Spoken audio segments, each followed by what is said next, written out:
Hello बच्चों, आज हमारी जो 66 वीडियो है उसमें मैं आपको उत्सर्जन के बारे में बताऊंगा।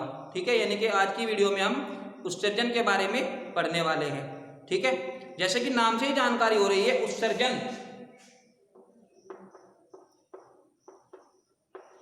बहुत ही मज़ेदार ये टॉपिक आज का हमारा होने वाला है। तो आप लास्ट तक जो मैं आपको बात बताने वाला हूँ उसको समझने की कोशिश कीजिएगा। ठीक है, और चलिए इसको देखते हैं उत्सर्जन क्या होता है। विद्यार्थियों, जितनी भी हमारे शरीर के अंदर उपापचयी क्रियाएं होती है, ठीक है, यानी कि जो हमारे शरीर के अंदर जैविक प्रक्रियाएं लगातार चलती रहती है, उन प्रक्रियाओं के दौरान कुछ बॉडी के अंदर अपशिष्ट यानी कि वेस्ट पदार्थ बनते हैं। इन्हीं अपशिष्ट पदार्थों को शरीर से बाहर निकालना अत्यंत आवश्यक होता है। ठीक है, यदि हम इन पदार्थों को, इन गंदे पदार्थों को यानी कि इन मलयुक्त पदार्थों को शरीर से बाहर नहीं निकालेंगे तो हमारे शरीर के अंदर कई तरह की बीमारियां पनप सकती है, जो हमारे जीवन के लिए बहुत ही घातक सिद्ध हो सकती है। ठीक है, तो इसी प्रक्रिया को हम उत्सर्जन कहते हैं। ठीक है, तो आज की वीडियो में हम मनुष्य के उत्सर्जन की बात करेंगे और इसका जो डायग्राम मैंने आपको पहले ही बना के दे दिया है उसको हम समझेंगे कि मनुष्य के अंदर जो उत्सर्जी अंग है वे क्या क्या होते हैं। अगर हम समस्त शरीर की बात करें तो नाक भी क्या होती है बच्चों, उत्सर्जन अंग ही है। क्यों? क्योंकि नाक से भी तो आप कार्बन डाइऑक्साइड यानी कि अपशिष्ट गैस को बाहर निकालते हो, है ना। त्वचा के माध्यम से यानी कि पसीना निकलता है, ये भी क्या है, एक उत्सर्जी पदार्थ के अंदर आता है। तो आप कह सकते हो कि हमारे शरीर के अंदर जितने भी उत्सर्जी पदार्थ बनते हैं इनको शरीर से बाहर निकालने की जो प्रक्रिया है वो उत्सर्जन होती है। लेकिन अगर हम मुख्य भाग की बात करें, मुख्य पार्ट की बात करें, तो मुख्य पार्ट में हमारे दो किडनी आते हैं जिनको आप गुर्दे भी कहते हो। ठीक है, हमारे बॉडी के अंदर यानी कि जो हमारा डायफ्राम है, ये वाला हिस्सा, ठीक है, इसके पीछे की ओर यानी कि आप कह सकते हो जो कशेरुकदंड होता है, रीढ़ की हड्डी होती है, इससे पहले और उदर गुहा में यानी कि हमारे पेट में पीछे की ओर, ठीक है, दोनों ओर दो दाएं बाएं किडनी होती है। ठीक है, किडनी मतलब गुर्दे होते हैं। ठीक है, इनको हम गुर्दे कहते हैं। ठीक है, दोनों ओर गुर्दे होते हैं। इसका जो नीचे वाला भाग होता है वो थोड़ा धसा होता है। इस धसे हुए भाग को हम क्या कहते हैं, हाइलम कहते हैं। ठीक है, धसे हुए भाग को हाइलम कहते हैं। अब बात करते हैं इसकी स्ट्रक्चर की, इसकी संरचना की। जरा देखिए, हमारे पास यहाँ जो इनका आकार होता है आप खुद भी देख पा रहे होंगे कि ये लगभग किसके जैसे हैं, सेम के बीज के आकार की तरह दो किडनी होती है, लेफ्ट राइट दोनों ओर। ठीक है, और इसके अंदर जो ब्लड को लाने के लिए, रुधिर को लाने के लिए क्या होती है, अगर महाशिरा होती है। और दोनों किडनियों के ऊपर, दोनों गुर्दों के ऊपर क्या होती है, ग्रंथि होती है, ग्लैंड, एड्रिनल ग्लैंड इसके ऊपर होती है दोनों ओर। ठीक है, आप देख सकते हो, इनको आप कैप भी कह सकते हो। एड्रिनल ग्लैंड इनका नाम होता है, इनको कैप भी कहते हैं। विद्यार्थियों, अगर हम इसकी हाइट की बात करें, एक किडनी की हाइट की अगर हम बात करें तो किडनी की जो हाइट होती है लगभग 10 सेमी हाइट इसकी होती है, यानी कि किडनी की लंबाई लगभग 10 सेमी होती है। और अगर इसकी चौड़ाई की बात करें तो 5 से 6 सेमी इसकी चौड़ाई होती है, 5 से 6 सेमी इसकी चौड़ाई होती है। ठीक है, और इनका जो वेट होता है, इनका जो द्रव्यमान होता है, आप कह सकते हो लगभग पुरुषों में, स्त्रियों के अकॉर्डिंग इनका भार कुछ ज़्यादा होता है, 130 से लेकर 160 ग्राम के आसपास पुरुषों में। यानी कि एक वयस्क शरीर के अंदर एक जो जिसकी एक वयस्क शरीर है, 18 साल से ऊपर एज हो, आप कह सकते हो कि उनके अंदर एक किडनी का जो भार होता है लगभग 160 ग्राम तक होता है। वहीं अगर स्त्री की बात करें तो स्त्रियों में लगभग इनका जो वजन होता है 110 से लगभग 150 ग्राम के आसपास एक स्त्रियों में किडनी का जो भार होता है।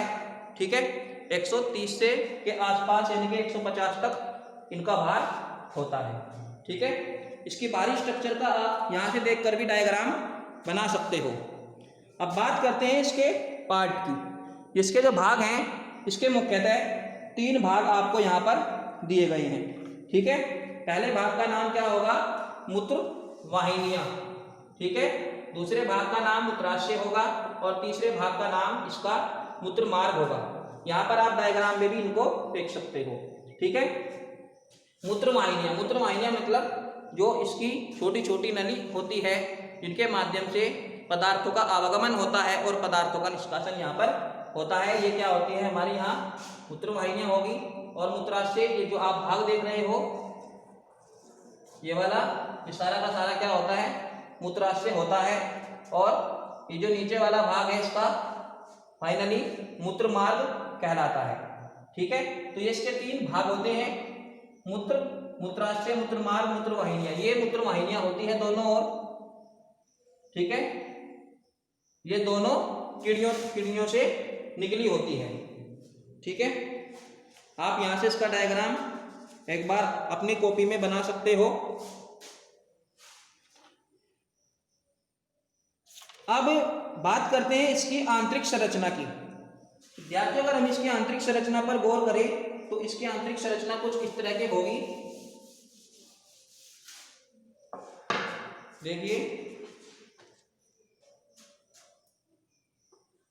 एक किडनी की जो आंतरिक संरचना है वो यहाँ पर हम आपको दिखा देते हैं। तो इस तरीके से इसकी आंतरिक संरचना होती है,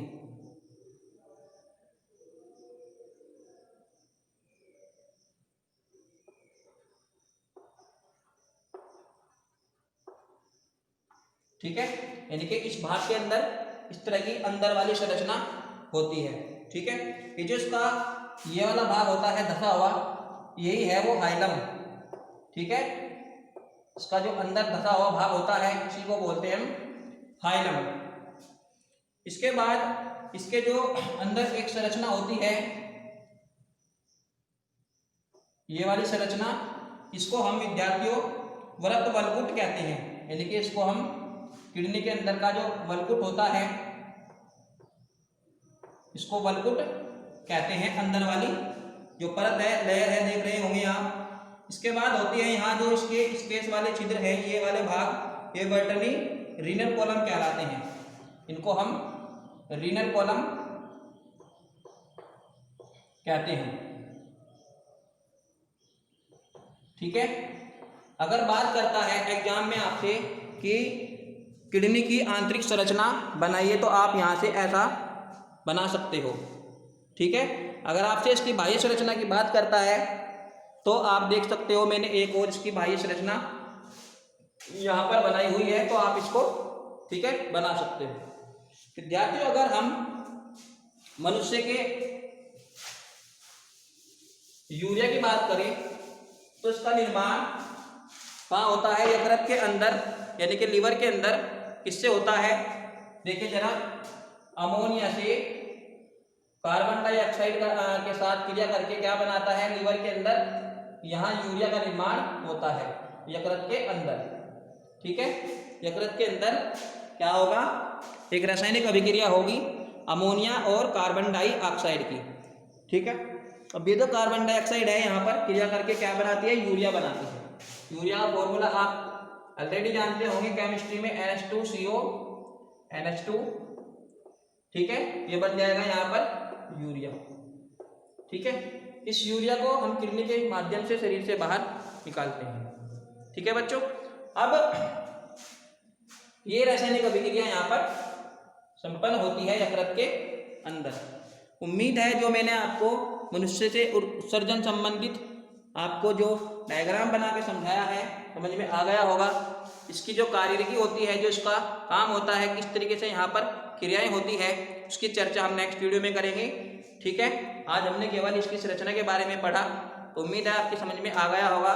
धन्यवाद।